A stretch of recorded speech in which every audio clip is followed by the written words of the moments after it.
ओम।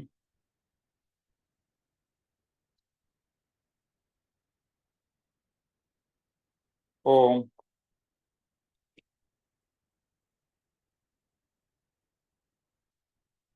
Sir, मैं माफी चाहती हूँ, आज मुझे जाना है, थोड़ा जरूरी काम है। ठीक है, ठीक है, गो अहेड, गो अहेड।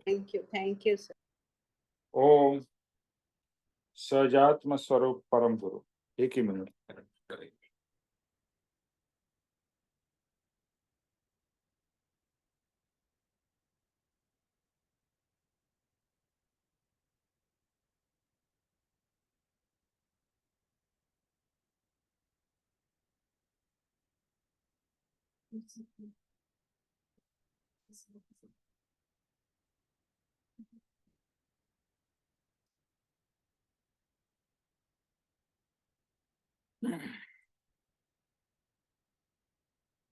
हम्म।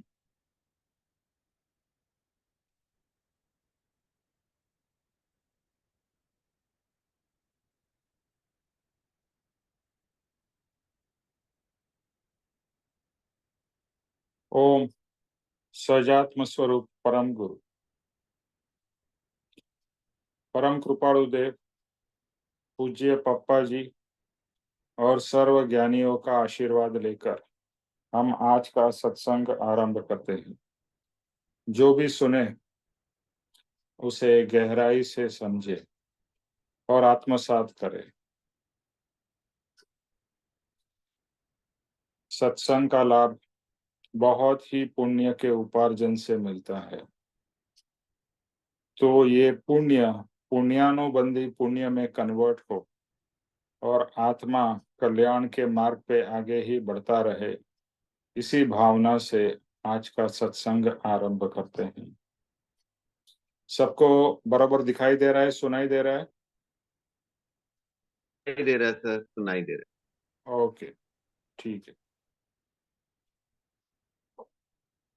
तो हम लोग ये पर्यूषण के हाइलाइट्स को आगे कंटिन्यू करेंगे।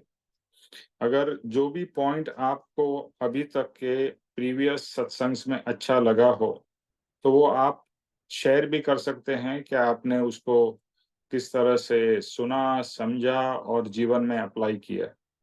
तो अगर किसी को कुछ अभी शेयर करना है तो शेयर कर सकते हैं बिफोर वी स्टार्ट द सत्संग।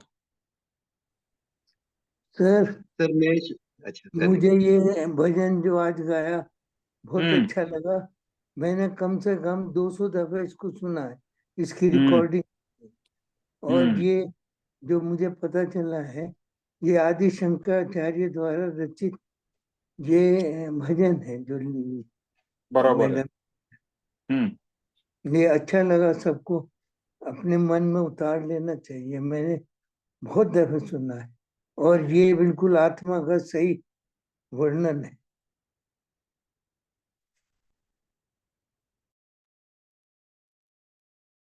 यस, एक बार हम लोग ये जो आदि शंकराचार्य का जो पद है उसके ऊपर भी हम लोग कुछ सत्संग में लेंगे और उसके रिलेटेड डेडिकेटेड एक सत्संग का सीरीज करेंगे किसी पद के ऊपर में। आई थिंक उसका नाम है निर्वाण समथिंग है, इसको कहते हैं।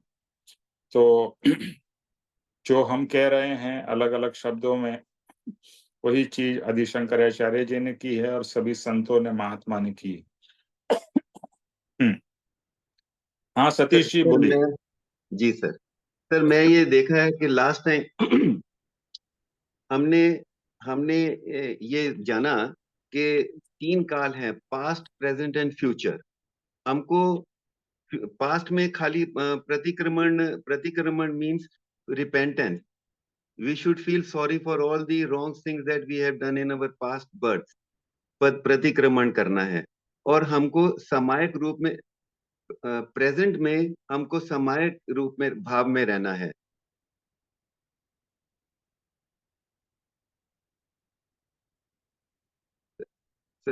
सर हमको पास्ट में हमको हाँ sorry, past continue continue. Sir हमको जो 3 काल होते हैं, भूतकाल, भविष्यकाल, प्रेजेंट एंड भविष्य। तो हमें पंजीक्रमण के भाव में रहना है। पास्ट के लिए we should always remain in repentance, forgiveness, seek forgiveness for all wrong that we have done in the past.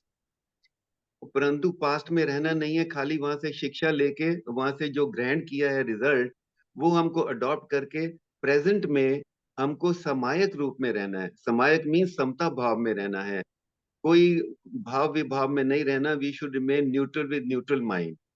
और फिर फ्यूचर के लिए प्रख्यान मीन्स पश्चाताप का वो समायक, सॉरी, पश्चात पश्चात पश्चखान में रहना है। पचकान पचकान हाँ, पचकान, फ्यूचर के लिए पचकान पचकान। लेंगे। जी हाँ, जी हाँ, फ्यूचर में लिए पचकान रहना है। पचकान का मतलब है we have to take a vow, this is what we are going to be now. क्यों कि आत्मा का घर तो मोक्ष है, और हमको मोक्ष किसी तरीके से प्राप्त करना है। और संसार में आए, this is the station, this is the stage from where we can go to moksha. मोक्ष जाने का रास्ता इस संसार से ही है। और उसके लिए जब तब ये समायक संध्या वगैरह पूरा पाठ हमको भगवान की तरफ करना है। प्रेजेंट से अगर हमको अपने घर जाना है यानी मोक्ष में जाना है, तो उसके लिए जब तब संयम वगैरह हमको करना चाहिए। संसार से हमको निकलना है, संसार का जो चक्र है, चक्रव्यूह से निकल के हमको आत्मा की तरफ जाना है। This is very important. और हर क्षण हमको क्षमा मांगनी चाहिए for all our past actions, because क्षमा मांगने से ही हमारे जो कर्म है वो नाश होंगे, और उससे हम नए कर्म भी नहीं बांधेंगे, उसमें भी हमको मदद मिलेगी। Because we are all the time repenting कि भाई हमको यहाँ से निकलना है, हमको सरकमफ्रेंस में घूमना नहीं है, परंतु उससे निकलना है किसी तरीके से।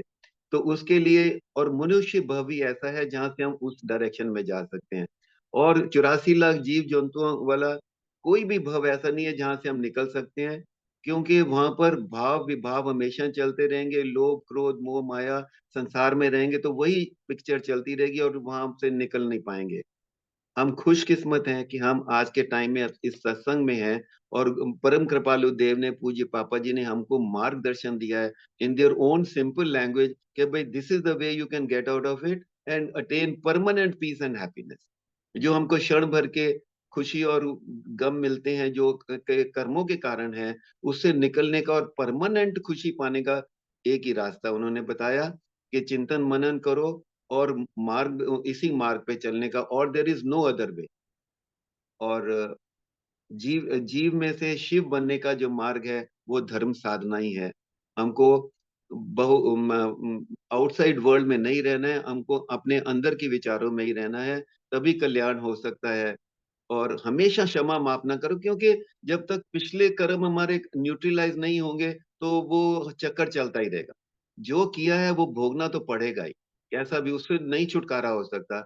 इसलिए जो पुराने कर्म, जो पूर्व भव के कर्म है, उनका क्षय हो जाए, नए ना उत्पन्न हो, उसके लिए हमको हमेशा समायिक भाव में रहना है, सब प्रेजेंट में ही रहना है। और we have to keep repenting for all the past wrongs that we have done। तो समायक में रहना, मैं यही समझा था, निचोड़ तो यही। सतीश जी, आपसे एक जी बात कहना चाहता हूँ। जी क्षमा सर। मांगने से जी कर्म जो है पूरे खत्म नहीं होते, लेकिन हाँ आधे चौथाई रह जाते हैं। ये हाँ। निश्चित तजुर्बा है मेरा। तो जी जी मतलब क्षमा मांगना खाली एक नियम नहीं है, एक तरीका नहीं है। क्षमा मांगने से आपके कर्म भी कटते हैं, ये निश्चित। जैसे हाँ आप, बिल्कुल। मैं कुछ गलती करूं और क्षमा मांग लूं तो आप माफी हाँ। कर देंगे ना, तो कर्म खत्म हो। तो इस हम्म। वजह से क्षमा की इम्पोर्टेंस बहुत है। मैं जी रोज रात को सोते समय और सुबह उठते हुए, मैं जल्दी उठता हूँ, सुबह उठते समय कम से कम नहीं 10-15 मिनट तक मैं क्षमा मांगता हूँ, हर एक से, जी हर जी इंसान से, हर ब्रह्म जी भगवान से, हर देवी देवता से, सूर्य तक से मैं क्षमा मांगता हूँ। बड़ी पूरी क्षमा उनसे। और मेरा मानना बिल्कुल। ये है, और मुझे इसका अनुभव, जिसे कहते हैं ना, हम्म, असर मुझे दिखाई भी दिया है इसमें। मैंने बिल्कुल महसूस। बिल्कुल। अच्छा, धन्यवाद। आपने बिल्कुल सही बोला था। और एक चीज मैं खाली इसमें ऐड करना चाहूंगा कि क्वालिटी ऑफ कंसंट्रेशन बड़ी इंपॉर्टेंट है। आप किस भाव से क्षमा मांग रहे हैं वो चीज बड़ी इंपॉर्टेंट है। बिल्कुल क्षमा हृदय से निकलनी चाहिए, नहीं कि आपने खाली फॉर्मेलिटी के तौर पे क्षमा क्षमा, हाँ उससे हाँ कुछ हाँ नहीं। हाँ। बिल्कुल आप सही कह रहे हैं सर। ऐसा ऐसा हमको है सतीश जी, अंतर्मुखी मैं होके क्षमा ये मांगना चाहिए। भजन गाए ना, मुझे बेहद पसंद है, मैंने बहुत सुना है। और बहुत जब भी बढ़िया। मेरा मन उदास होता है, मेरे पास हम्म। रिकॉर्डिंग भी है इनकी, कैलाश खेर ने इसको गाया है, तो मैं उसको ओह, सुन अच्छा उसको अच्छा अच्छा। लगातार सुनता हूँ। तो मन को शांति मिलती है और आत्मा का एहसास होता है। तो मुझे लगता है दुनिया में कुछ नहीं है, ये तो शरीर है जो जल जाएगा। मेरी पत्नी कहती है, शरीर के लिए क्या करना है, तो आग में जाना है, आत्मा के लिए बताओ क्या करना है, मुझसे पूछती थी। तो मैं वो भजन सुन करके मुझे बड़ी शांति मिलती है। अच्छा, नमस्कार। बहुत बहुत आपने बिल्कुल सही कहा। मेरी खाली गुजारिश होगी निमेश भाई आपसे भी और भाई साहब से भी कि ये प्लीज हमको कर दीजिए, व्हाट्सएप कर दीजिए गाना, बहुत ही बढ़िया है। ये हाँ, जरूर मैं कर कर दूँ, दीजिए। मैं जी हाँ जी कर हाँ प्लीज। दूंगा इसको। हाँ, मेरे लेकिन फोन पहले नंबर पे मुझे कर दीजिए। पता नहीं है कैसे करना होता है, मैं कोशिश अच्छा। करता हूँ। और जी सर। किसी से नहीं, मेरे से होगा तो किसी से करवा दूंगा। हाँ जी, नहीं तो हर्षित जी से रिक्वेस्ट कर दीजिए, वो मुझे भेज देंगे जैसे भी हाँ, हो। हर जी तो आप ही सुन रही है आपकी बात। नहीं, अच्छा ठीक है, वो चल गई हैं, हम चली गई हैं लोग अभी। या वो चले गई हैं। ग्रुप में डाल देंगे। ओके, हाँ, मैं ग्रुप में इसको डाल ग्रुप दीजिए। में डाल दूंगा। बस बस ओके, बिल्कुल चलिए सही। अभी आगे बढ़ते हैं। तो जो आज अभी सतीश जी ने कहा, बहुत ही एक इम्पोर्टेंट स्टेप है। हाउ टू लीव मतलब जीना कैसे है जीवन को। तो ये बहुत सुंदर तरीके से बताया है कि पास्ट का क्षमापना या पश्चाताप, कि जो गलतियां हुई है उसकी क्षमा। और क्षमा एक ऐसा पावरफुल हमारे पास में टूल है जिससे हमारा आत्मा पवित्र भी होता है और आत्मा आगे भी बढ़ता है। इसीलिए परम कृपाणु देव ने कहा है, क्षमा वह मोक्ष का भव्य दरवाजा है। यानी अगर आपको मोक्ष में जाना है तो क्षमा ही रास्ता है। और जब तक क्षमा तभी ही पॉसिबल है जब भी आपको लगेगा कि मैंने गलती की है। ज्यादातर तो लोग अपनी गलती को समझते भी नहीं हैं, मानते भी नहीं हैं, और उन्हें लगता है कि मैंने कोई गलती ही नहीं की है। तो जब तक आपको ऐसा घमंड रहेगा कि मेरे जैसा सर्वगुण संपन्न कोई नहीं है और मैं तो कोई गलती करता नहीं हूँ, गलती जो भी करते हैं वो सामने वाले करते हैं, तो ये अहंकार आपको इतने भारी भारी कर्म से लाद देगा कि आपको पता ही नहीं है, और अनंत काल का परिभ्रमण आपका बढ़ता जाएगा। तो अपने को छोटा समझ के देखो, क्षमा मांगने के लिए आपको छोटा होना पड़ेगा, फिजिकली नहीं बट अपने भाव से, कि मुझे माफ करो, तभी आप आपका अहंकार छोड़ के अपने को छोटा मान के और अपने से गलती हुई है ऐसा मान के आपको क्षमा आप मांगते हो। तो ये एक बहुत ही अच्छा भाव है, क्योंकि अहंकार आपको, जैसे रावण का 10 सर कहे जाते हैं, तो हम भी रावण से कम नहीं हैं। हाँ, हमें लगता है कि रावण को ही इतने सब तकलीफें थी और रावण को ही इतने 10 अलग अलग उसके बुद्धि के या मन के विकार थे। देखो, ये 10 कोई किसी के सिर नहीं होते हैं। This is only a symbolic के रावण के 10 जो मुख बताए जाते हैं, वो उसके अलग अलग घमंडों के और उसके अलग अलग चीजों के एक दिखाने का तरीका है। तो हम में भी रावण है और हम में भी राम है। ठीक है, तो रावण भी है, राम भी है। अभी आप किसको ज्यादा बढ़ावा देते हो? क्या आप घमंड को बढ़ावा देते हो या राम के अंदर में वैराग्य है? राम सिंबलाइजेस वैराग्य, रावण सिंबलाइजेस घमंड। तो आप घमंड को बढ़ावा दे रहे हो या वैराग्य या क्षमा को आप बढ़ावा दे रहे हो? तो आप जो चीज को बढ़ावा दोगे वो बढ़ेगी। जैसे विचार वैसे ही आपके कर्म का बंधन होगा। तो क्षमा जो है आपको पवित्रता की तरफ ले जाता है, लघुता और दीनता की तरफ ले जाता है, और मान अहंकार आपको सर्वनाश की तरफ ले जाता है। अभी इस दुनिया में जितने भी राजा महाराजा जिन्होंने पूरे वर्ल्ड को कॉन्कर करने की कोशिश की, न तो कोई वर्ल्ड को कॉन्कर कर पाया और न तो कोई इसको फॉर एवर इसको पा सका। ठीक है, अल्टीमेटली तो उनका सर्वनाश ही हुआ। तो हमें तो यही जानना है और यही मानना है कि बस मैं लघुता, कृपाणु देव कहते हैं लघुता, दीनता, यानी हम्बलनेस, पोलाइटनेस, ये सब गुण हमारे को डेवलप करने हैं। तो क्षमा वो बहुत ही इम्पोर्टेंट है, पास्ट को याद करके। Past is also your day today. और बहुत ही अच्छी बात है, जैसा विनोद जी ने कहा, रात को सोने से पहले क्षमापना हो, सुबह उठने के बाद में क्षमापना हो। कृपाणु देव ने भी कहा है एटलीस्ट दिन में 2 बार क्षमापना हो, रात को सोने से पहले, पूरे दिन में जो हमारे से भूल हुई है, गलती हुई है। और सबसे बड़ी भूल तो यही है कि हम आत्मा को भूल गए। इसीलिए क्षमापना जो परम कृपाणु देव ने लिखी है उसमें यही पहला वचन है, हे भगवान मैं बहुत भूल गया। क्या भूल गया? अपने आप को भूल गया, अपने स्वरूप को भूल गया, और संसार में इतना जैसे कहते हैं ना, प्रपंच में लगे रहे और पाप के कर्म बांधते रहे। तो बहुत ही, इसीलिए हर समय हमें जागरूक रहना है। ज्ञानी होते हैं वो जागृत होते हैं। जागृत होते हैं यानी कि जो पढ़ने के भय के स्थानक है उससे उससे बचते रहते हैं, और हम बिना आंख बंद करके हम उस भय स्थानक में गिर जाते हैं। और आने के हम कर्म बांधते हैं और फिर दुखी होते हैं, या फिर हम हमारे जीवन में स्ट्रेस, हमारे जीवन में टेंशन, हमारे जीवन में और कितने ही विकार उत्पन्न कर लेते हैं। तो वो क्षमापना आप इन सब चीजों से आपको बचाएगी और मुक्त करेगी। और वही पवित्र क्षमा मतलब it is you are purifying yourself. और दूसरा है प्रेजेंट में रहने के लिए सामायिक। सामायिक का मतलब है समता भाव। अभी पास्ट का जो भी आपने कर्म बांधे हैं वो आपको भुगतने तो पड़ेंगे ही, लेकिन आप किस तरह से ये कर्म भुगतते हो या उसको किस तरह से हैंडल करते हो आपकी सिचुएशन को। क्योंकि कभी खुशी कभी गम, राइट? ये तो जीवन का नियम है। अच्छे भी दिन आएंगे, बुरे भी दिन आएंगे, अच्छा समय भी आएगा, बुरा समय भी आएगा। दोनों समय यानी अच्छे समय और बुरे समय में हम किस तरह से अपने अंदर में एक समता भाव और एक डिटैचमेंट का भाव। देखो, समता तभी आएगी जब भी डिटैचमेंट होगी। अगर डिटैचमेंट नहीं होगा तो समता आ ही नहीं सकती है। क्योंकि आप किसी भी चीज से अटैच होगे, ऊपर जाएगा तो आप ऊपर जाओगे, नीचे जाएगा तो आप नीचे जाओगे।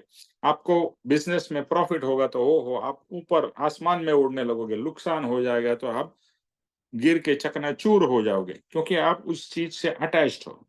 लेकिन जब ये आप डिटैच्ड हो गए, ये ऊपर गया या नीचे गया, आप फिर भी समता भाव में हो। यानी खुशी का समय हो, गम का समय हो, अच्छा बुरा कोई भी समय में हम समता भाव में रहे, वो सामायिक है।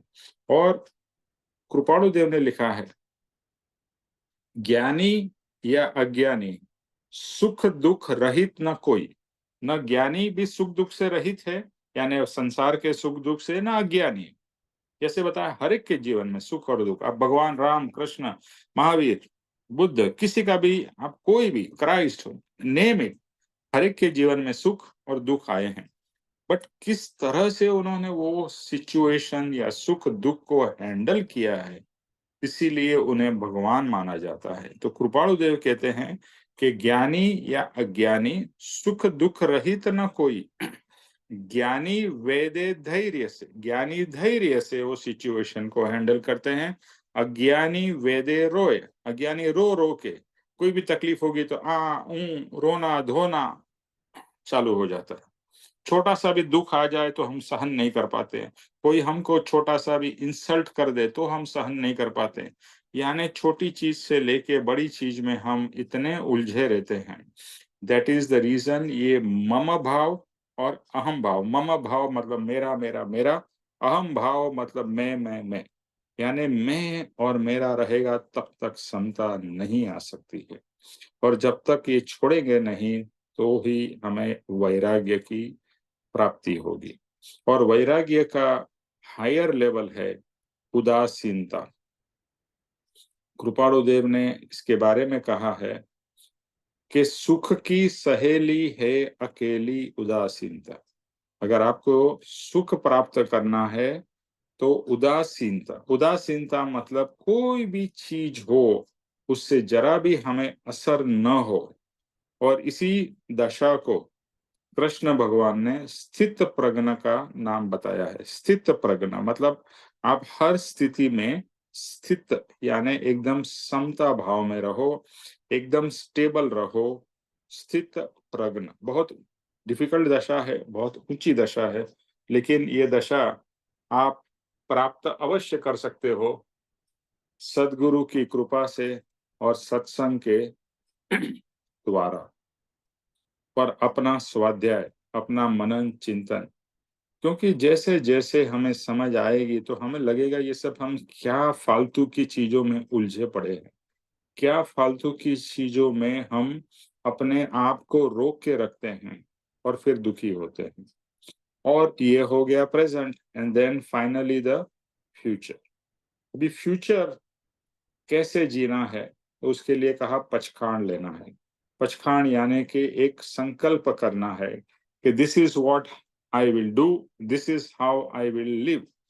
जैसे कहते हैं ना न्यू ईयर रेजोल्यूशन, तो पचखाण मतलब yes this is how I will live, which means कि मैं अंदर से प्रार्थना करता हूं या संकल्प लेता हूं, प्रतिज्ञा लेता हूं कि मैं हर समय आत्मा भाव में रहूंगा।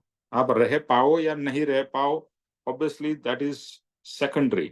जैसी दशा है उस हिसाब से आप आत्मा भाव में रह पाओगे। दशा नहीं होगी तो आत्मा भाव में उतना नहीं रह पाओगे। उच्च दशा होगी तो कोई भी स्थिति में आत्मा भाव में रह पाओगे, और नीची दशा होगी तो छोटी से छोटी चीज भी हमें अफेक्ट करेगी। लेकिन इफ देयर इज दिस, कहते हैं ना where there is a will there is a way, तो अगर हम संकल्प करते हैं, अगर हम प्रतिज्ञा लेते हैं कि मुझे आत्म भाव में ही रहना है, मुझे समता भाव में ही रहना है, मुझे क्षमा भाव में ही रहना है, तो आप जरूर कर सकते हो। ओके, तो ये बहुत ही इंपॉर्टेंट पास्ट प्रेजेंट फ्यूचर को जीने का तरीका है। ओके, अभी आगे, अभी धर्म क्या है? तो ये राकेश भाई ने बताया था कि धर्म एक विज्ञान है, धर्म एक कला है, धर्म एक जागरण है, धर्म एक रूपांतर है, धर्म एक मस्ती है, धर्म एक पसंदगी है, और धर्म एक उपलब्धि है। यानी उन्होंने धर्म को 8 चीजों में या उसको डिफाइन किया है कि धर्म क्या है। मैं फिर से रिपीट करता हूं, धर्म एक विज्ञान यानी साइंस है, धर्म एक कला है, धर्म इज एन आर्ट, धर्म एक जागरण है, जागृति है, धर्म एक रूपांतर है, धर्म के द्वारा हमारे अंदर में रूपांतर चेंज आना चाहिए। अगर धर्म से हमारे अंदर में कोई परिवर्तन नहीं आता है तो हमने धर्म किया ही नहीं है। धर्म एक मस्ती है। ओके, धर्म में एक मस्ती, धर्म का ये मतलब नहीं है कि बहुत सैड रहना और एकदम दुखी रहना। बहुत से लोगों को ऐसा लगता है धर्म मतलब कभी स्माइल नहीं करना, कभी हंसना नहीं। धर्म तो एक मस्ती है, एक मजा है। ओके, तो जैसे एक शराबी होता है कैसे मस्ती में रहता है, उससे कहीं गुना ज्यादा जो धर्मिष्ठ होता है वो अपनी मस्ती में रहता है। धर्म एक पसंदगी है, it's a choice what you are making. Okay, और यहाँ पर जब हम धर्म की बात कर रहे हैं, ये हम लौकिक धर्म की बात नहीं कर। बॉटल ले लेना, बॉटल ले ले यार, यहाँ थी बॉटल ले ले। ओके, धर्म एक पसंदगी, चॉइस। ओके, कि किसी के बोलने को, बिकॉज किसी ने बोला कि आप धर्म करो, आप धर्म कर रहे हो, तो पसंदगी नहीं है, वो तो एक फोर्स है। तो आप कोई भी चीज आपको फोर्स की जाए तो आप किस तरह से करोगे? जबरदस्ती करोगे। लेकिन पसंदगी यानी आप उल्लास से, उमंग से, उत्साह से उसे करोगे, तो एक पसंदगी है। और धर्म एक उपलब्धि है, यानी धर्म से हमें कुछ प्राप्त करना है, धर्म से बहुत कुछ मिलेगा, यानी अल्टीमेटली तो मोक्ष मिलेगा। तो धर्म भी एक उपलब्धि है। सो religion is the right choice. जैसे कहते हैं ना, make the choice. So religion is the right choice. जैसे आजकल के स्लैंग में कहते हैं, I will say religion is the right choice baby, यानी कि रिलीजन ही राइट चॉइस है, क्योंकि रिलीजन ही हमें सिखाता है किस तरह से जीवन जीना, सुखमय, आनंदमय, शांतिमय जीवन जीने की कला, वो हमें धर्म ही सिखाता है। अगर आपको, ये मैंने पहले भी कहा था, फिर से ये कुछ चीजें शायद रिपीट होगी, अगर आपको बताया जाए या पूछा जाए, किसी को भी मैं अगर आपसे पूछता हूं कि भगवान आपको वरदान देते हैं, आपने समझो बहुत भगवान की उपासना की, तो भगवान समझो आपको वरदान देते हैं कि एक वरदान मिलेगा, तो आपको अगर भगवान जैसे चॉइस दे, तो आप शांति मांगोगे या सुख मांगोगे? मैं आप लोगों से पूछ रहा हूँ। शांति सर। शांति, ओके। और मैं कोई? तो मोक्ष मांगूंगा सर। ये दूसरा मुझे जन्म न लेना पड़े। ये मैं आज भी पिछले 10-20 साल से मैं मांगता ही रहा हूँ, ये कि मैं आपसे माँ मांग रहा हूँ और कुछ दिया कभी नहीं। तो मैं दूसरे जन्म नहीं लेना चाहता। इसी जन्म में मेरे पिछले कर्म सब काट दो तुम। मैं तकलीफ सह लूंगा, मैं कुछ भी कर लूंगा, हेलो, मतलब रोक लूंगा, सॉरी। लेकिन इसी जन्म हाँ, में आप कर लो मुझे। और मैं महसूस यस, तो करता जैसे हूँ कि आपने हो रहा। बोला कि आप शांति, लेकिन बहुत से लोग यही कहेंगे मुझे सुख चाहिए, और सुख मांगने में कोई हर्ज भी नहीं है, लेकिन कौन सा सुख मांग रहे हैं? आपको मेरी आवाज सुनाई दे रही है ना? हेलो, दे रही है सर। हेलो, आवाज आवाज दे आ रही है। रही है बराबर आ रही है आ ना? रही। हाँ हाँ, ओके। हाँ। बराबर। या बीच में एक फोन आ गया था। सो सो हम एक्चुअली कहते हैं मुझे चाहिए शांति, पर ज्यादातर हम सुख मांगते हैं। और कौन सा सुख की इच्छा करते हैं हम? ज्यादातर और सभी लोग संसारिक सुख की इच्छा करते हैं। आत्मा का तो सुख किसको मालूम ही नहीं है। अभी हमें थोड़ा थोड़ा समझ आ रहा है। तो जहां पर शांति होगी वहां पर सुख होगा। हम्म और लेकिन जहां पर सुख होगा, तो सुख का ऑपोजिट है दुख।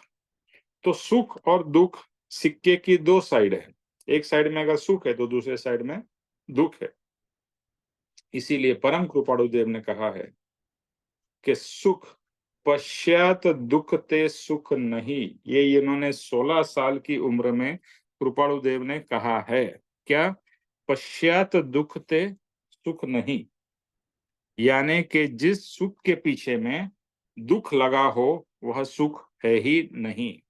ओके, तो हमें हमें ऐसा सुख चाहिए कि जिस सुख के पहले भी सुख है, बीच में भी सुख है और बाद में भी सुख है। यानी कि आत्मा का सुख ही ऐसा है जिसमें दुख जैसा कुछ नहीं है, सिर्फ सुख सुख सुख सुख। और संसार का सुख ऐसा है, थोड़ा सा सुख और ज्यादा दुख, थोड़ी खुशी ज्यादा गम। और हमारा गोल भी यही होना चाहिए कि हमें संसार का सुख नहीं, हमें आत्मा का सुख चाहिए।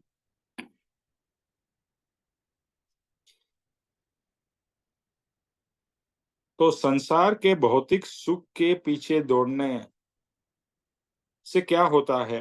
अभी आप संसार का, जैसे हम सुख के पीछे दौड़ते हैं, अगर वो न मिले तो क्या होता है? क्रोध आता है। जैसे जो भी आपकी इच्छा हो वो न मिले, आपको क्या आएगा? क्रोध आएगा, गुस्सा आएगा। और मिल जाए तो मान और अहंकार होगा। फिर उसको प्राप्त करने के लिए आप क्या करोगे? छल कपट। सीधी तरह से नहीं मिलेगा, ज्यादातर तो सीधी तरह से नहीं मिलता है, तो हम लोग छल कपट करके वो सुख को प्राप्त करने की कोशिश करेंगे। तो वो हो गया माया। और उसकी निरंतर हमें इच्छा रहेगी, तो वो हो गया लोभ। तो ये जो है वो क्रोध, मान, माया, लोभ किसके कारण उत्पन्न होता है? ये होता है संसार के सुख की इच्छा करने पर, या उसकी प्राप्ति करने की इच्छा करने पर। मैं फिर से रिपीट करता हूँ कि जो भौतिक सुख है उसकी प्राप्ति के लिए आपको अगर वो मिल जाए, पहले तो ज्यादातर मिलता ही नहीं है, तो नहीं मिलता है तो हमें गुस्सा आता है, फ्रस्ट्रेशन होती है, अपसेट हो जाते हैं, माने क्रोध। अगर मिल जाता है तो मान और अहंकार पैदा हो जाता है, ओहो मुझे मिल गया, मेरा जैसा और कोई नहीं है, ऐसा। तो ये हो गया घमंड, अहंकार, मान। और प्राप्त करने के लिए हम कितने ही छल कपट करेंगे, जैसे आज के पॉलिटिशियन हो या बिजनेस पर्सन हो, वो पैसे के लिए या अधिकार के लिए कितने सारे छल कपट, उल्टे सीधे काम करते, उन्हें पता ही नहीं है कि ये जो कर रहे हैं उससे भारी से भारी कर्म बंधन होंगे, और नरक, और नरक भी कौन सी, सातवीं नरक में जाना पड़ेगा, उन्हें पता ही नहीं है। एक छोटे से थोड़े समय के पावर और मनी के पीछे दौड़ने पर वो कहाँ का कहाँ कर्म बांध लेते हैं, और इतना तक एक्सट्रीम होता है कि दूसरे का खून भी करा देंगे, ये भी कर देंगे, यानी they will go to any extent. और अभी उनकी बात नहीं, और अभी ये बात हमारी हो रही है, हम भी अलग अलग प्रकार से छल कपट तो करते ही हैं, तो जिसे कहेंगे माया। और उसकी निरंतर इच्छा रहती है कि ये मिले, ये मिले, ये मिले, वो लोभ है। तो क्रोध, मान, माया, लोभ वो संसार की इच्छा या पूर्ति के कारण अवश्य हमारे अंदर उत्पन्न होता ही है। तो ये वृक्ष जो है उसकी जड़ क्या है, इसका कारण क्या है? इसकी जड़ है मैं शरीर हूँ। ये मानना कि मैं शरीर हूँ, यही ये सब प्रॉब्लम की जड़ है। और इसी के कारण राग द्वेष पैदा होते हैं। तो ये वृक्ष बढ़ता ही जाता है, यानी संसार का वृक्ष, कर्मों का वृक्ष, कर्म बंधन का, और निरंतर राग द्वेष। इसीलिए कृपाणु देव ने, सभी ज्ञानी ने, और अभी शंकराचार्य का जो भी सुना हमने, क्या बोला है? एक ही चीज बताइए, मैं शिव हूँ, मैं आत्मा हूँ, मैं शरीर नहीं हूँ, मैं मन नहीं हूँ, मैं अहंकार नहीं हूँ, मैं ये नहीं हूँ, मैं कुछ नहीं हूँ, मैं सिर्फ और सिर्फ एक शुद्ध पवित्र आत्मा हूँ। बस यही निरंतर मंत्र स्मरण भी करो ना, कि मैं ही पवित्र शुद्ध चिदानंद, हम जैसे स्टार्टिंग में बीच में कर रहे थे मंत्र स्मरण, कि मैं शुद्ध बुद्ध पवित्र चैतन्य घन शांत स्वरूप आत्मा हूँ।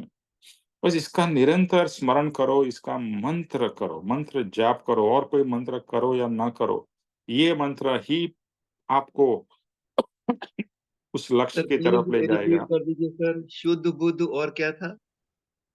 दो तीन अलग अलग इसका मैंने मिक्स किया है। मैं बोलता हूँ, मैं शांत स्वरूप शुद्ध चैतन्यमय आत्मा हूँ।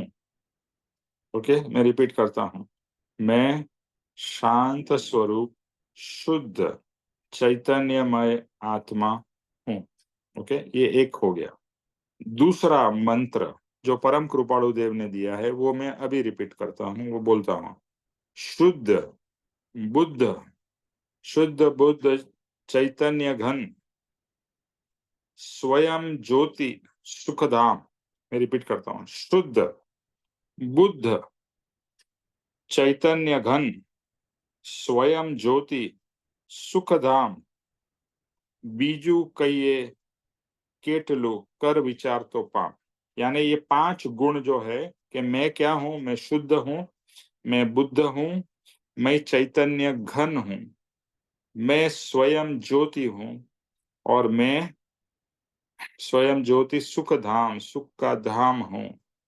और ये चिंतन करने से आपके अंदर में ये गुण प्रकट होंगे, और इसी गुण के ऊपर में अगर हम फोकस करेंगे तो धीरे धीरे हमारे में शुद्धता आएगी, बुद्धता। बुद्धता यानी ज्ञान, ज्ञानीता, ज्ञानी बनने का जो मार्ग है उस पे हम आगे बढ़ेंगे। शुद्ध बुद्ध चैतन्य घन, चैतन्यता, जागृति, चैतन्य घन स्वयं ज्योति, के जो अंदर से जो ज्योति प्रकट होगी, ज्ञान की ज्योति, दर्शन, जिसे हम कहते हैं सम्यक दर्शन की प्राप्ति होगी, और उसके कारण स्वयं ज्योति सुख धाम, फिर सुख का धाम आपका आत्मा, आपका आपका पूरा एग्जिस्टेंस सुखमय हो जाएगा, सुख का धाम हो जाएगा। इसीलिए हमें ज्ञानी के पास में हमेशा जाने की इच्छा होती है, क्योंकि वहां पर सुख का धाम है, और वो तो खुद सुख में है ही। जैसे हम भी उनके करीब जाते हैं तो हमें भी वो सुख का और वह शुद्धि का, वो शांति का अनुभव होता है। ओके, तो ये जो आत्मा के जो गुण है, उसे ही हमें जानना है, उसे ही हमें प्राप्त करना है। इसके लिए ये मंत्र जाप करिए, और ये मंत्र जाप और इस भाव में रहना है, सिर्फ शब्द से नहीं, इस भाव में मैं शुद्ध हूँ, शुद्धता की एक फीलिंग को इमेजिन करिए। चलेगा, इमेजिन है कि आई एम शुद्ध, मैं बुद्ध हूँ, मैं स्वयं ज्योति, सॉरी, मैं शुद्ध हूँ, बुद्ध हूँ, चैतन्य घन हूँ, चैतन्य से भरपूर हूँ, जागृति से भरपूर हूँ, स्वयं ज्योति हूँ, ज्ञान का भंडार हूँ, ज्ञान मेरे में प्रकट है और प्रकट और होता ही जा रहा है, और मैं सुख का धाम हूँ। तो आइदर वो वाला मंत्र, ये वाला मंत्र, बस इसी भाव में रहकर। तो पहला मंत्र मैंने जो बस शेयर किया था, मैं शांत स्वरूप शुद्ध चैतन्यमय आत्मा हूँ, और दूसरा है मैं शुद्ध बुद्ध चैतन्य घन स्वयं ज्योति सुखधाम आत्मा हूँ। ओके, ठीक है, नोट कर लिया ना? जी सर, कर लिया। हम्म। तो जैसे जैसे आत्म भाव में जाएंगे, तो ऑटोमेटिकली संसार भाव कम होगा, कम नहीं करना पड़ेगा, कम होता जाएगा। तो यही लिखा है कि शरीर के जो भी शुभाशुभ भाव है वह मैं नहीं हूँ, क्योंकि कर्म के उदय के कारण आपके अंदर में शुभ भाव भी उत्पन्न होंगे, अशुभ भाव भी उत्पन्न होंगे, अलग अलग भाव आपके अंदर में उत्पन्न होंगे। तो ये भाव जो है वो मैं नहीं हूँ। ये सब विकार जो है वो मैं नहीं हूँ। जैसे हमने पास्ट में एक एग्जांपल लिया था कि अगर आपके शरीर पे कोई फोड़ा हो जाता है, ओके, तो वो फोड़ा आपका स्वरूप नहीं है, वो आपके शरीर का विकार है। जैसे लोगों को कैंसर होता है, वो शरीर का स्वरूप नहीं है, स्वरूप शरीर का विकार है। समझ गए? तो ये जो विकार है वो मैं नहीं हूँ। जैसे फोड़ा शरीर नहीं है, वो फोड़ा शरीर का विकार है। इसी तरह से जो राग और द्वेष और ये सब जो हो रहा है, वो मैं नहीं हूँ। मेरे से हो रहा है, लेकिन मैं वो नहीं हूँ। ये मेरा विकार है, ये मेरा रोग है। और इस रोग से मुझे मुक्त होना। इसीलिए यही भाव करना, मैं पूर्ण हूँ, मैं शुद्ध हूँ, मैं नित्य हूँ, मैं बुद्ध हूँ, मैं ये पलटती हुई अवस्था से मैं भिन्न हूँ। ये जो भी अवस्था मेरे जीवन में अलग अलग आ रही है, और हमारे जीवन में अलग अलग अवस्था आती है, जाती है, आती है, जाती है, मैं उससे भिन्न हूँ। So I am just the observer. मैं उसको देख रहा हूँ, जान रहा हूँ, और यही सहज स्वरूप को मैं भूल गया हूँ। यही मेरी सबसे बड़ी भूल है। दूसरा बहुत अच्छा बात की है उन्होंने, कि मोक्ष के लिए कुछ बनना नहीं है। जैसे अभी कहा आपने विनोद जी, मुझे मोक्ष चाहिए। तो मोक्ष के लिए कुछ बनना भी नहीं है, कुछ करना भी नहीं है, कुछ प्राप्त भी नहीं करना है, सिर्फ जानना है। क्या जानना है?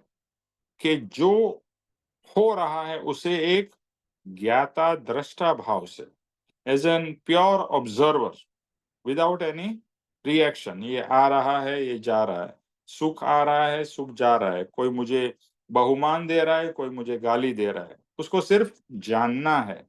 जैसे हमने पास्ट में भी एक एग्जाम्पल दिया था कि बुद्ध है, कुछ लोग उसको गाली देते हैं, तो बुद्ध बोलते हैं ओके, हो गया, मैं जाऊं। तो लोगों को बहुत आश्चर्य होता है कि हमने इसे गाली दी और इसका कोई रिएक्शन नहीं है।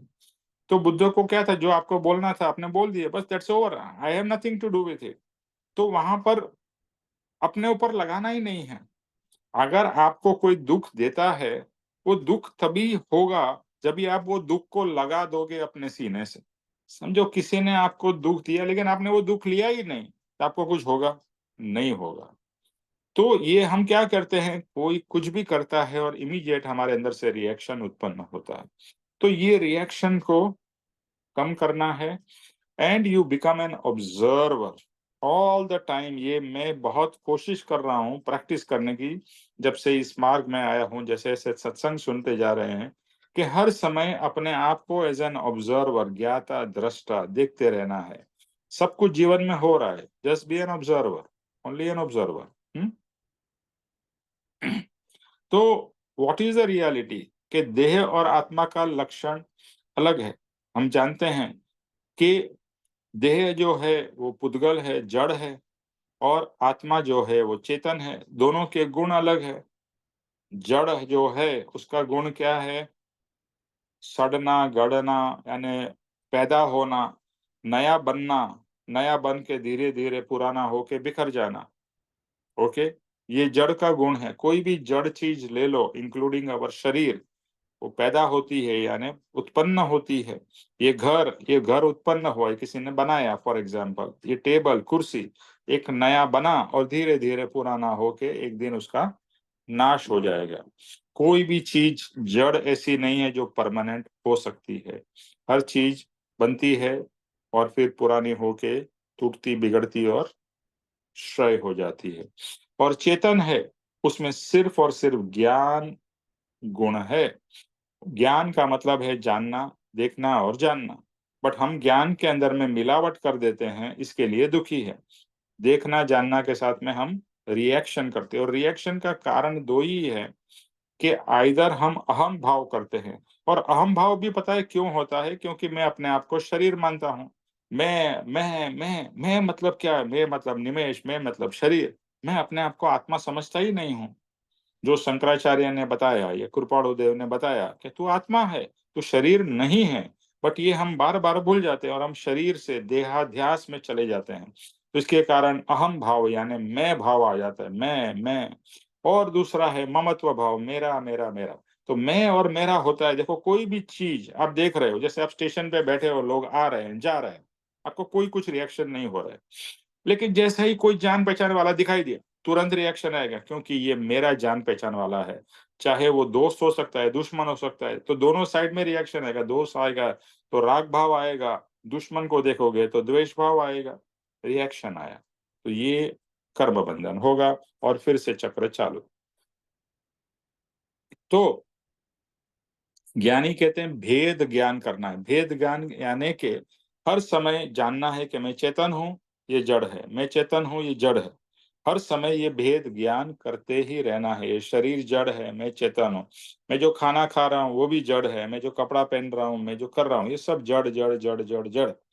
यानी हमारे चारों तरफ ये घर, जो भी एनीथिंग यू जो दिखता है वो सब जड़ है। जड़ दिखता है, चेतन दिखता ही नहीं है। ओके, तो जिसमें कहते हैं ना कि रस जो 5 इंद्रियों से हम जानते हैं वो सब तो जड़ है। वो जब सब दिखता है और हम जड़ से ही घिरे हुए हैं, हम शरीर भी तो जड़ ही है, तो हम तो चारों समय जड़ से घिरे हुए हैं। इसके लिए ये भी एक चक्रव्यूह है, ये जड़ का चक्रव्यूह है, इसमें से बाहर निकलना है।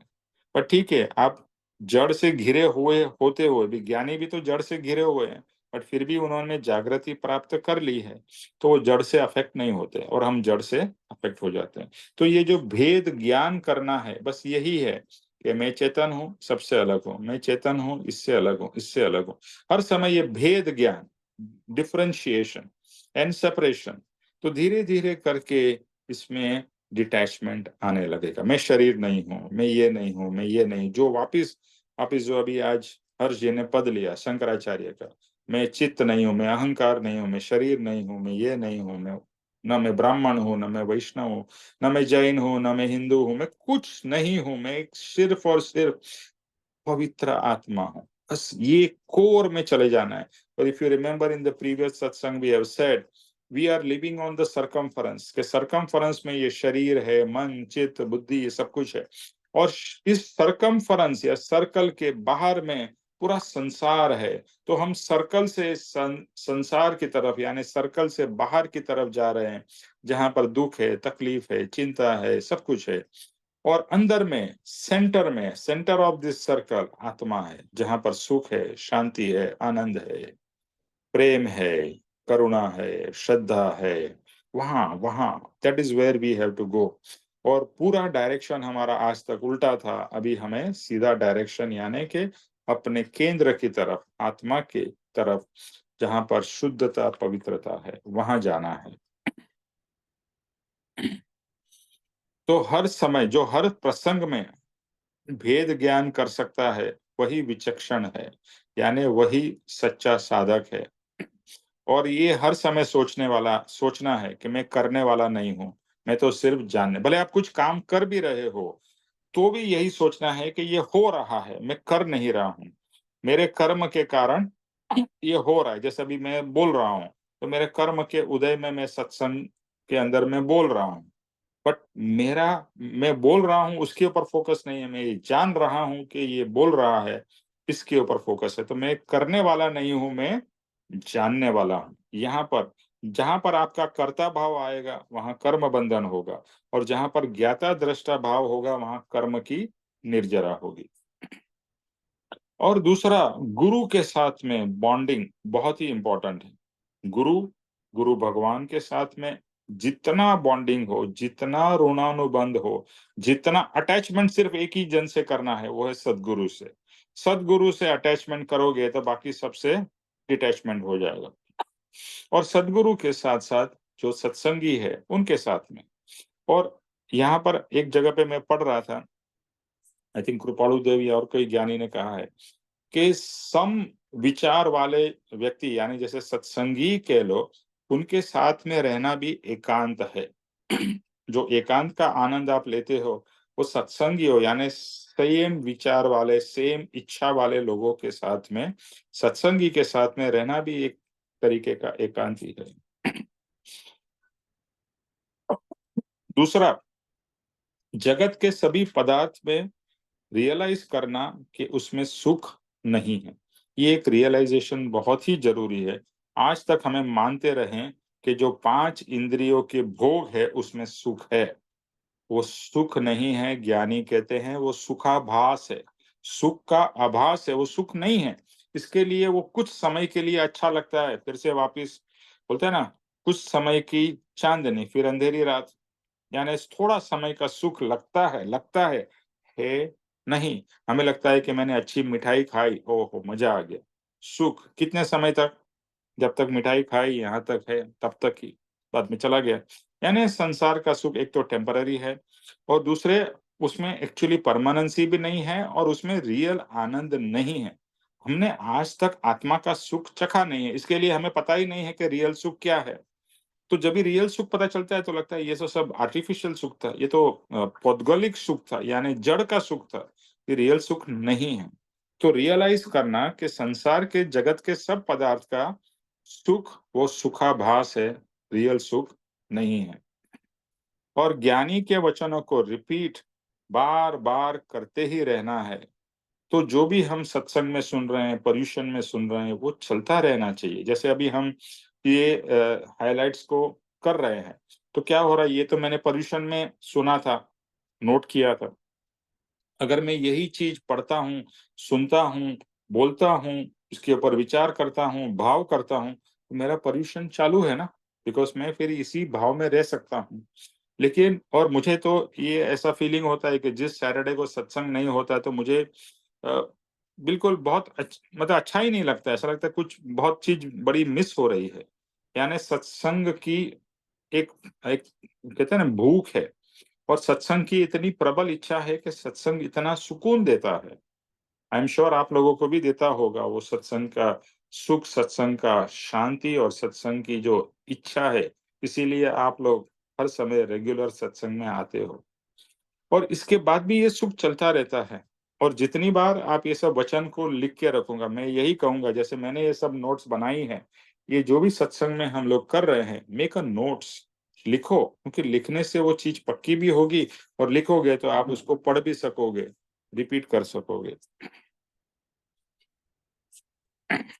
अच्छा, दूसरा क्या है कि मोह मोह कहते हैं ना, मोह क्या है?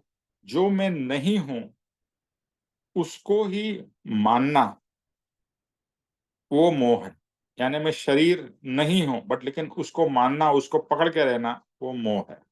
जो चीज मेरी नहीं है, जैसे ये घर, संसार, सब कुछ, परिवार, ये मेरा नहीं है बट उसको मानना, वो भी मोह है। इसीलिए ज्ञानियों ने कहा मोह और माया। तो महामोह का नशा है, और उसके कारण दोनों यानी कि शरीर और आत्मा एक लगते हैं। और पर और पर्याय को स्वरूप मानता है। यानी पर यानी कि शरीर, और पर्याय, आज मेरी पर्याय क्या है कि मेरी पर्याय यह है कि मैं निमेश नाम के शरीर में मेरा आत्मा है। तो मेरा पर्याय क्या है? इस भव में मैं क्या हूं? निमेश। इस भव में परमानेंट तो निमेश नहीं हूं, इस भव के तक ही मैं निमेश हूं। जिस समय मैं ये शरीर छोड़ के चला जाऊंगा, मैं और कुछ हो जाऊंगा, दूसरे शरीर में जाऊंगा, दूसरा मेरा नाम होगा, दूसरा मेरा शरीर का रूप होगा, और मैं उसको रूप स्वरूप मानूंगा। आज तक मैं अपने स्वरूप को क्या मानता था? जो दिख रहा है, जो ये शरीर दिख रहा है, मैं उसी को अपना स्वरूप मानता था। तो वही सबसे बड़ी भ्रांति है। तो पर और पर्याय, पर यानी कि जो मेरा नहीं है, जो शरीर मेरा नहीं है उसे मेरा मानना या अपना स्वरूप मानना, और जो पर्याय, पर्याय मतलब जो मेरी अभी की जो अवस्था है वो मेरी अभी की पर्याय है, उसको रियल मानना। ये रियल नहीं है, ये भी एक मुखौटा है। जैसे कोई भी एक्टर एक ड्रामा में प्ले करता है, उस समय तक वो कैरेक्टर है। तो मुझे ये समझना है, ये भी एक ड्रामा है, ये जीवन भी एक पूरा ड्रामा है, ये पूरा खेल है, ये खेल है। तो खेल को खेल की तरह देखो, ड्रामा की तरह देखो। ड्रामा में जैसे बहुत कुछ होता है, बट आप जानते हो रियल नहीं है। ये भी यही समझना है, ये सब जो हो रहा है वो मैं नहीं हूँ। मैं तो सिर्फ एक रोल प्ले कर रहा हूँ, निमेश का रोल प्ले कर रहा हूँ, एक पति का रोल प्ले कर रहा हूँ, एक पिता का रोल प्ले कर रहा हूँ, एक बेटे का रोल प्ले कर रहा हूँ। बहुत बहुत कुछ है इसमें, इतना इतना गहरा है और इतना रियल है। और ये सब कुछ मेक बिलीव नहीं है। आपको सिर्फ क्या बोलता है ना, हिप्नोटाइज करने की बात, ये रियल बात है। This is a fact. आप आज तक हिप्नोटाइज थे, अभी जागृति होगी तो हिप्नोटिज्म में से बाहर आएंगे। अरे, ये मेरा तो स्वरूप ही नहीं था और मैं अपने आप को ये स्वरूप मान रहा था। कितनी बड़ी मूर्खता थी।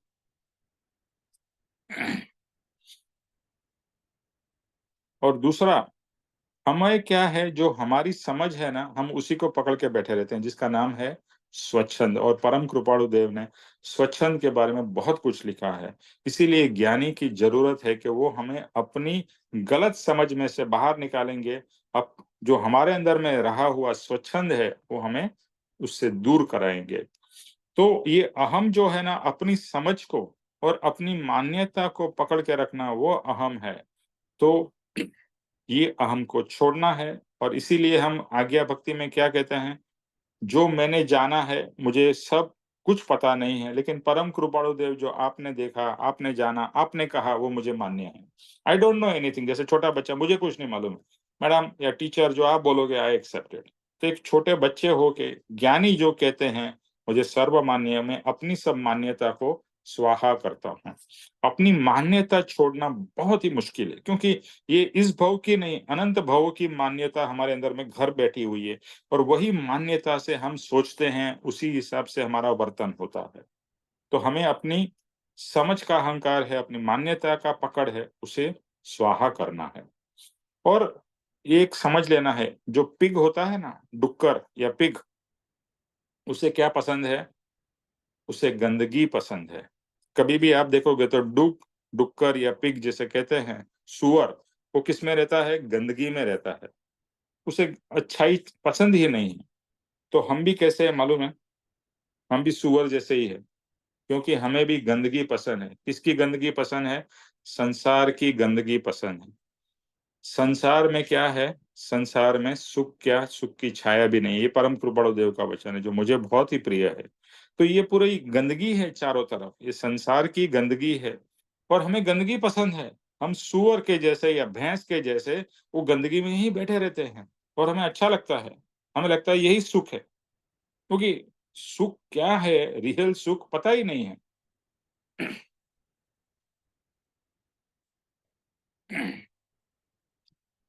सो हर चीज से हम लोग मोहित हो जाते हैं। पिक्चर देखे उससे मोहित हो गए, फिर रेस्टोरेंट में जाना उससे मोहित हो जाते हैं। मतलब ये नहीं करना ऐसी बात नहीं है, बट उसी में उलझे रहना। जो आजकल लोग हैं, जिसके पास पैसा है तो वो यूरोप घूम रहा है, अमेरिका घूम रहा है, यहाँ घूम रहा है, वहां, उसको लगता है यही सुख है। जाने की मना नहीं है, बट वो रियल सुख नहीं है, ये समझना है। अच्छे रेस्टोरेंट में जाके आप अच्छा खाना खा लो, ठीक है, it's okay, but don't think that is the ultimate सुख।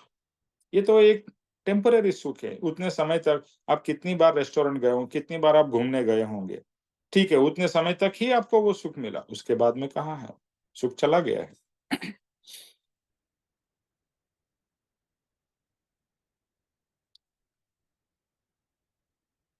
और एक चीज क्या है कि पुद्गल यानी कि जड़ के साथ में जब भी हम एकत्व करते हैं या ममत्व करते हैं, और ज्ञानी हमको, और उसके कारण हमारी जो वृत्तियां प्रकट होती है, उसके कारण हमें हर्ष होता है, शौक होता है। हम कर्म जैसे नचाते हैं, पापा जी कहते हैं जैसे कर्म नचाते हैं, हम नाचने लगते हैं, और राग द्वेष की उत्पत्ति होती है, और जीव दुखी दुखी दुखी होता है, राग से भी दुखी होता है और द्वेष से भी दुखी होता है।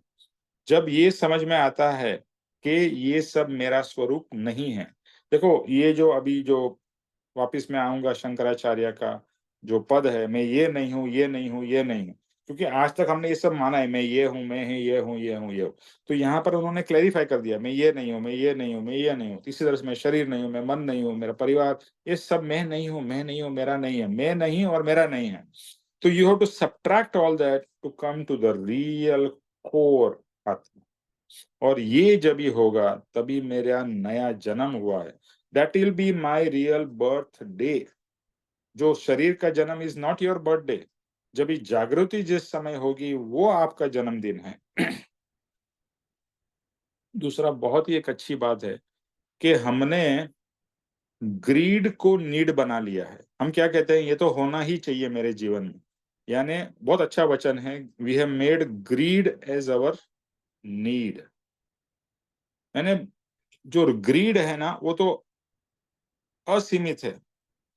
आपके पास में एक गाड़ी हो तो बोलेगा नहीं नहीं, मिनिमम तो हर एक व्यक्ति दीठ, अगर मेरे घर में 4 लोग हैं तो 4 गाड़ी होना जरूरी है। तो हमने ग्रीड को नीड बना लिया है।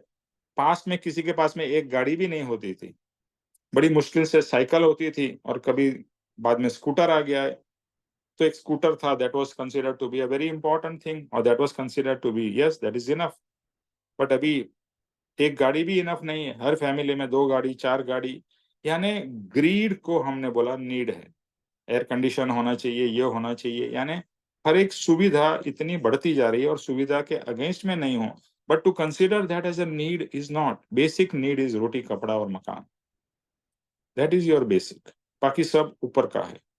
अभी ज्ञानी होते हैं, या जो अभी आपको पता ही है, पूर्व में जो ऋषि मुनि होते थे कहाँ रहते थे, जंगल में रहते थे, जंगल में, और एक छोटी सी झोपड़ी बना के रहते थे। तो क्या उनके पास में एयर कंडीशन था, फैन था, इलेक्ट्रिसिटी थी? कुछ नहीं था। Very very simple living but high thinking. आज उल्टा है, हाई लिविंग लो थिंकिंग।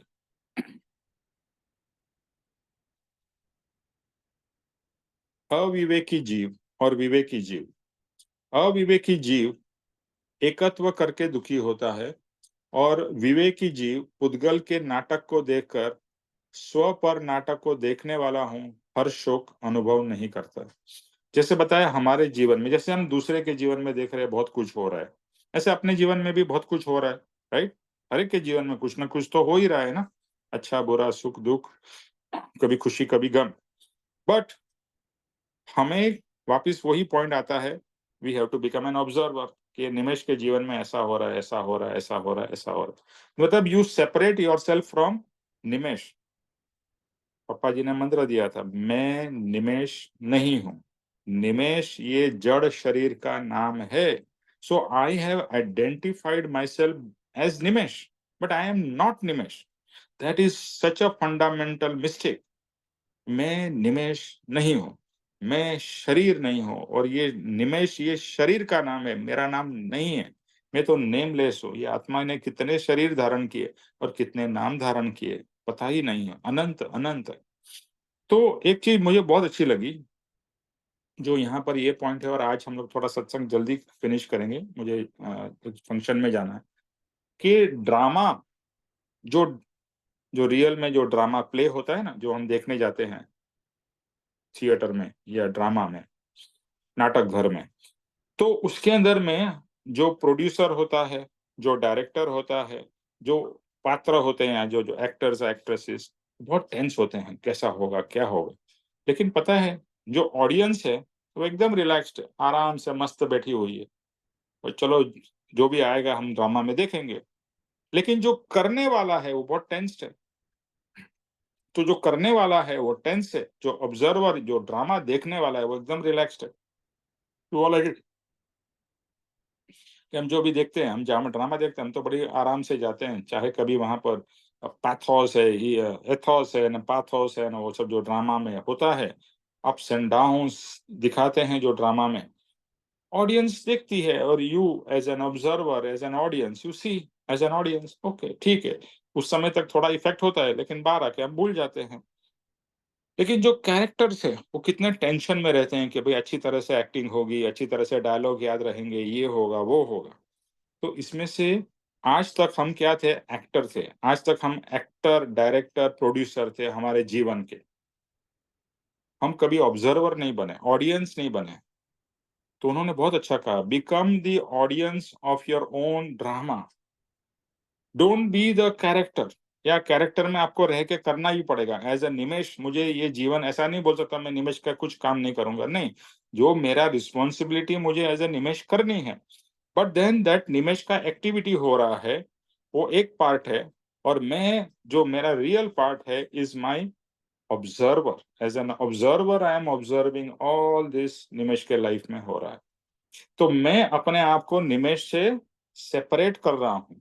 निमेश के लाइफ में उसके कर्म के हिसाब से वो कर रहा है, लेकिन मैं निमेश नहीं हूँ। I am the observer of what is happening in Nimesh life as an audience. मजा ले रहा हूँ, देख रहा हूँ। तो आप ऑडियंस बन जाओगे अपने ही जीवन के, बहुत इजी होगा। लेकिन जब तक हम करता रहेंगे, तो करता रहेंगे तब तक, भोगता रहेंगे तब तक कर्म बंधन होगा। और जैसे ही हम ऑब्जर्वर, ऑडियंस बन जाएंगे, वी वेरी डिफरेंट। अभी ये बोलना इजी है, प्रैक्टिस में लाना is going to take some purusharth, but practice makes a man और अ वुमन परफेक्ट। तो अभी हमने ये सुन लिया है, अभी हर समय हमें यही करना है। आई am the audience, I am the observer. मैं करता नहीं हूँ, मैं सिर्फ ऑब्जर्वर हूँ, मैं ऑब्जर्वर हूँ। And see what happens. And please share. ये सब एक्सपीरियंसेस शेयर करना, ये ज्ञानी ने अपने अनुभव से लिखे हुए वचन है। ओके, और यही कर्म से मुक्त होने का मार्ग है। ओके, तो आज हम लोग यहाँ पर सत्संग पूरा करते हैं। विनोद जी, जय स्वरूपी करिए, शॉर्ट में करना है। अच्छा, लेकिन ये सब जो भी है ना, बहुत ही इम्पोर्टेंट चीजें हैं। इसके ऊपर बहुत सोचिएगा और इम्प्लीमेंट करने का पूरा प्रयास करिएगा, पुरुषार्थ करिएगा। यस विनोद जी। जय स्वरूप समझा बिना पाम्यो दुख अनंत। आपका वीडियो नहीं आ रहा है। नम- हाँ, अब आ रहा है। जय स्वरूप समझा बिना पाम्यो दुख अनंत, समझा ते पद नम। श्री सद्गुरु भगवान नमस्कार। परम पुरुष प्रभु सद्गुरु, परम ज्ञान सुखधाम, जेने आप मान ली तेने सदा प्रणाम। नमस्कार। दे छता जेनी दशा वर्ते देहातीत, ते ज्ञानी ना चरण मा ओ वंदन अगणित। नमस्कार। हे परम कृपालु देव, जन्म जरा मरणादि सब दुखों का अत्यंत अक्षय करने वाला वितराग पुरुष का मूल मार्ग आप श्रीमान ने अनंत कृपा करके मुझे दिया। उस अनंत उपकार का प्रत्युपकार करने में मैं सर्वथा असमर्थ हूँ। फिर आप श्रीमान कुछ भी लेने में सर्वथा निष्प्रय हैं, जिससे मैं मन, वचन, काया की एकाग्रता से आपके चरणारविंद में नमस्कार करता हूँ। आपकी परम भक्ति और वितराग पुरुष के मूल मार्ग की उपासना मेरे हृदय में भव पर्यंत अखंड जागृत रहे, इतना मांगता हूँ। वह सफल हो। ओम शांति शांति शांति। जय श्री सद्गुरुदेव वंदन। त्रिलोक के नाथ की जय जय हो। हो। परम कृपाणु देव की, जय जय हो। जय हो। सद्गुरु देव की, जय जय हो। हो। जय हो। आज के आनंद की। विजय हो। जय विजय हो। विजय हो। सर्व मुमुक्षुओं के परमार्थ पुरुषार्थ और भक्ति की विजय हो विजय हो, विजय हो। सबका कल्याण हो, सबका आत्म कल्याण हो। जय जय सद्गुरुदेव। जय जय सद्गुरुदेव। जय जय सद्गुरुदेव। जय जय। सद्गुरुदेव। आज का सत्संग कई सत्संगों से बेहतर रहा, मैं आपको बताऊं। सद्गुरुदेव वंदन। बहुत टच किया ये। अच्छा, नमस्कार। बिल्कुल सही कह रहे, बिल्कुल सही कह रहे हो। जय। बस ज्ञानी के वचन है और मैं सिर्फ उनके वचन ही बोल रहा हूँ। जय सद्गुरुदेव। जय सद्गुरुदेव वंदन।